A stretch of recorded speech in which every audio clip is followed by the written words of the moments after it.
بسم اللہ الرحمن الرحیم الحمد للہ رب العالمین والصلاة والسلام علی رسولہ الامین اما بعد فاعوذ باللہ من الشیطان الرجیم بسم اللہ الرحمن الرحیم ایاک نعبد و ایاک نستعین ایاک تیری ہی نعبد ہم عبادت کرتے ہیں وَإِيَّاكَ اور تجھے سے نستعین ہم مدد مانگتے ہیں۔ اس آیت کا ماقبل آیات کے ساتھ تین طرح کا ربط ہے۔ ایک ربط یہ ہے کہ ماقبل آیات میں توحید الوہیت، توحید ربوبیت اور توحید اسماء و صفات کا بیان تھا کہ الہ صرف اللہ ہے، رب اکیلے اللہ ہے، اور الرحمن الرحیم مالک یوم الدین یہ صفات صرف اللہ کے ہیں۔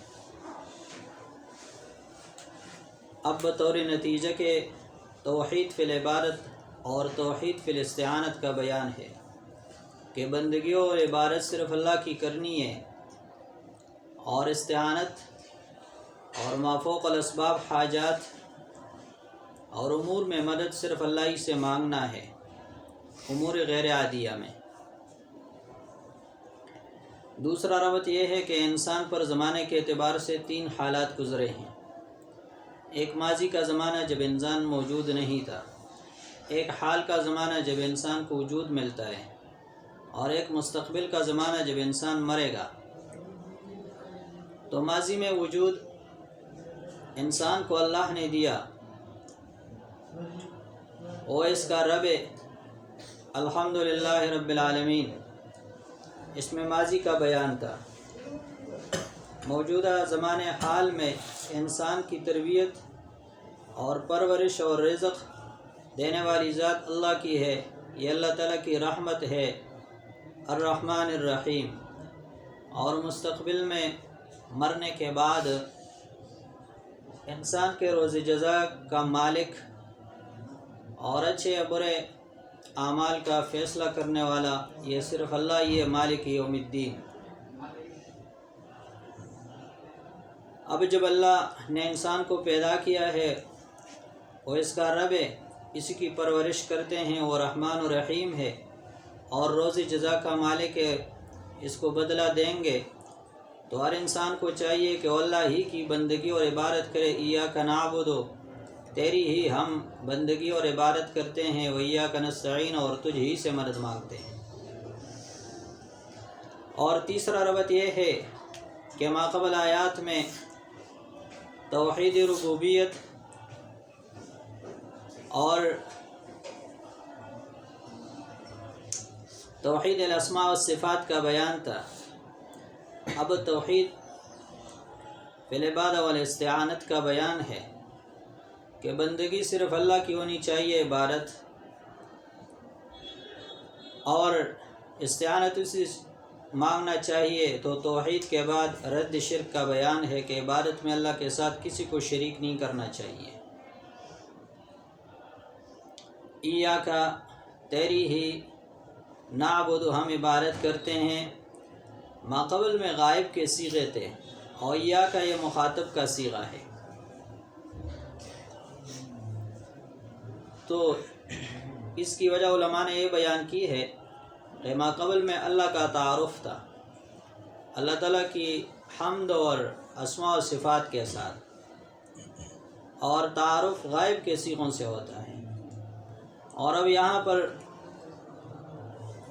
ابدیت کا اقرار ہے، اللہ تعالیٰ کی بندگی اور حق کا بیان ہے، اور دعا مانگنا ہے، اپنی حاجت پیش کرنی ہے، تو اس کے لیے خطاب کے صیغے استعمال کیے جاتے ہیں، اس کو التفات کہتے ہیں۔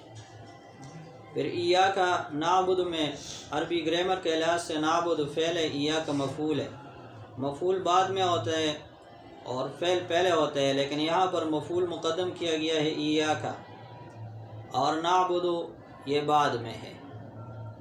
تو اس کی ایک وجہ یہ ہے کہ تقدیم ما حقہ التاخیر یفید الحصر والاختصاص،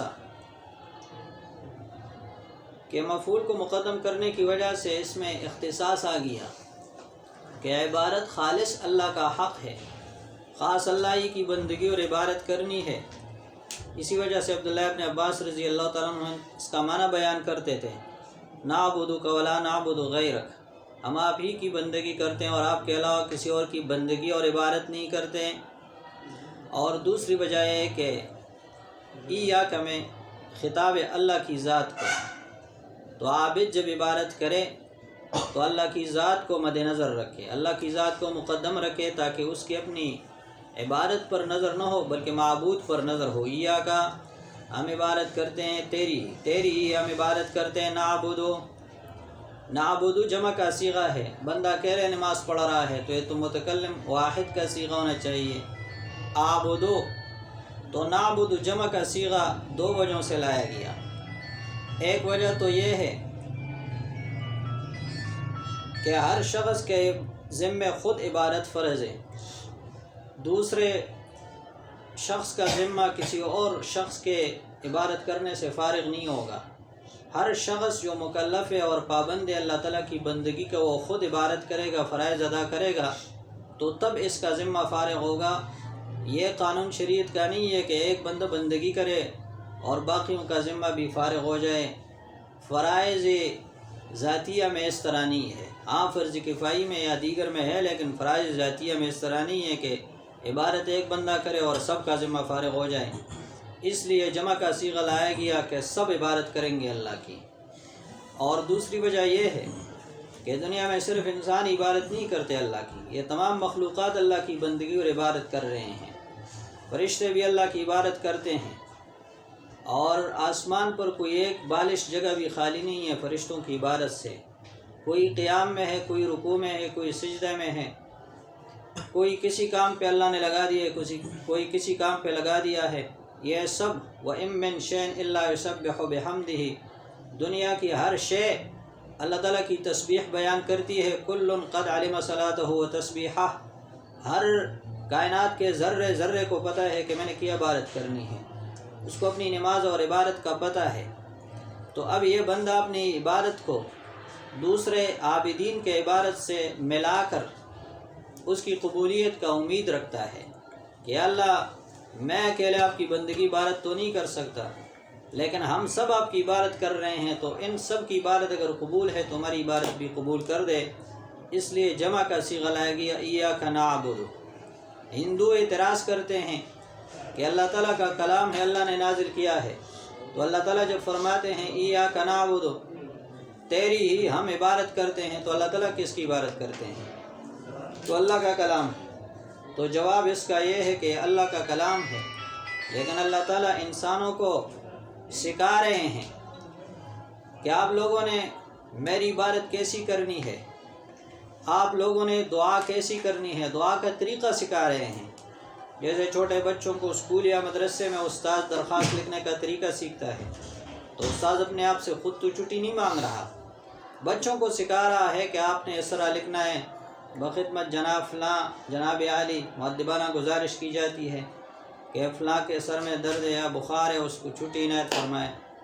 تو وہ تو طالب علم کو سکھا رہے ہیں، تو انسانوں کو دعا کا طریقہ نہیں آتا، تو اللہ یہ سکھا رہے ہیں کہ آپ نے اس طرح دعا کرنی ہے۔ ایاک، تیری ہی، نعبد، ہم بندگی اور عبادت کرتے ہیں۔ عبادت لغت میں کہتے ہیں تعظیم اور عاجزی کو، اور اس کے 3 معنی آتے ہیں۔ ایک معنی اس کا ہے طاعت، اور دوسرا معنی ہے اس کا غلامی، اور تیسرا معنی ہے اس کا تعظیم۔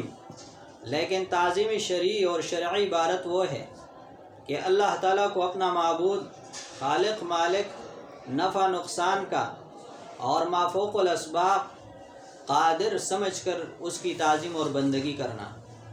اب اگر صرف تعظیم ہو، اس کے ساتھ کسی کو الہ اور معبود نہ سمجھا جائے، جیسے امیر کی اطاعت، والدین کی اطاعت، بڑوں کی اطاعت، انبیاء کی اطاعت، تو اس کا حکم ہے یہ تو اللہ کی وجہ سے، اللہ کی اطاعت کی وجہ سے ان کی ہم اطاعت کر رہے ہیں۔ اصل تعظیم اور اطاعت اللہ کی ہے، تو یہ پھر بندگی نہیں ہے۔ یا بعض کام ایسے ہیں کہ تعظیمی طور پر اس کو لوگ کر رہے ہیں، لیکن وہ کام خاص ہے اللہ کے ساتھ، جیسے سجدہ کرنا، منت مانا، طواف کرنا، تو یہ ساری چیزیں اللہ کے ساتھ خاص ہے، یہ کسی اور کے لیے جائز نہیں ہے، چاہے اس کو قادر اور الہ سمجھے یا نہ سمجھے، لیکن الہ اور معبود سمجھ کر اگر کوئی کسی کے در پر سجدہ کرے تو مشرک ہو جائے گا، یہ اللہ کے علاوہ کسی کے لیے جائز نہیں ہے۔ اگر اس کو مفوق الاسباب قادر عالم الغیب اور معبود سمجھ کر اس کو سجدہ نہ کرے، ویسے سجدے تعظیمی کرے، تو وہ بھی شریعت میں ناجائز اور حرام ہے، اس کی اجازت نہیں ہے۔ اور ایاک نعبد، یہ آیت اتنا اہم ہے کہ پورے قرآن کا خلاصہ، لکل شیء لباب، عبداللہ ابن عباس رضی اللہ عنہ فرماتے ہیں ہر چیز کا خلاصہ ہوتا ہے، ولباب القرآن سورۃ الفاتحہ، اور پورے قرآن کا خلاصہ سورہ فاتحہ ہے۔ لکل شیء سر، ہر چیز کے لیے راز ہوتا ہے، اور فاتحہ کے لیے راز ایاک نعبد و ایاک نستعین ہے، کیونکہ اس میں عبادت کا حکم ہے۔ پورے قرآن کا خلاصہ حوامیم میں ہے اور سورہ زمر میں ہے، اور سورہ زمر اور حوامیم کا خلاصہ ایاک نعبد و ایاک نستعین میں ہے۔ ایاک نعبد، یہ فاعبد اللہ مخلصین لہ الدین، اس کا ہم معنی ہے، وَإِيَّاكَ نَسْتَعِينُ، یا لا للہ الدین الخالص، اس کا ہم معنی ہے۔ عبادت اتنی اہم چیز ہے کہ اللہ تعالیٰ اپنے بندوں سے ہر نماز کی ہر رکعات میں اس کا اقرار کرواتے ہیں، ایاک نعبد و ایاک نستعین، کیونکہ انسانوں کی زندگی کا مقصد ہی عبادت ہے۔ وما خلقت الجن والانس الا لیعبدون، زندگی آمد برائے بندگی، زندگی بے بندگی شرمندگی۔